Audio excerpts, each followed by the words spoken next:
आणि सविस्तर बातम्यांची सुरुवात करूया एका मोठ्या बातमीनं आणि ही बातमी आहे मुंबईकरांसाठी अत्यंत महत्त्वाची।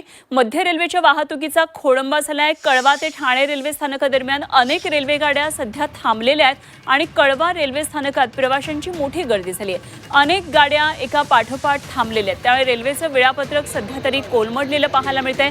15 ते 20 मिनिटं गाड्या उशिरानं धावतात, कारण मात्र अजूनही अस्पष्ट आहे। शुभम कोळी आमचे प्रतिनिधी आपल्या बरोबर आहेत। आणखी सविस्तर तपशील शुभम कडून जाणून घेऊया। शुभम, मध्य रेल्वेचा सध्या तरी वाहतुकीचा खोळंबा झालेला पाहायला मिळतोय। कळवा ते ठाणे दरम्यान अनेक रेल्वे गाड्या एकामागोमाग एक थांबलेल्या दिसतात, कारण काही कळलंय का? निश्चितच पाहिजे तर मागील अर्धा तासापासून जे आहे ते मध्य रेल्वेचा खोळंबा झाला असल्याची प्राथमिक माहिती एकंदरीत मिळत आहे।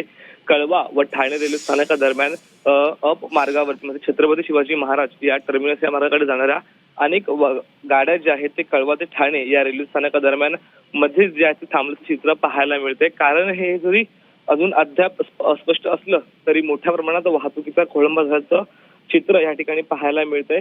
कळवा रेल्वे स्थानकावर देखील प्रवाशांची मोठी गर्दी उसळलेली आपण या ठिकाणी पाहत आहोत आणि त्याचमुळे मोठ्या प्रमाणात 3 ते 4 रेल्वे गाड्या ज्या आहेत एका पाठोपाठ एक या थांबल्याचं चित्र आपण या ठिकाणी एकंदरीत पाहत आहोत।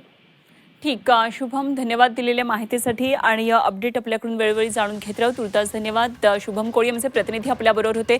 खरं तर कार्यालय वेळ गाठण्यासाठी आता सध्या लगबग सुरू असणारे आणि त्याचवेळी मध्य रेल्वेवर नेमका हा खोळंबा झालेल्या 15 ते 20 मिनिटं सध्या वेळापत्रकानुसार या रेल्वे उशिरा धावतात असं कळतंय।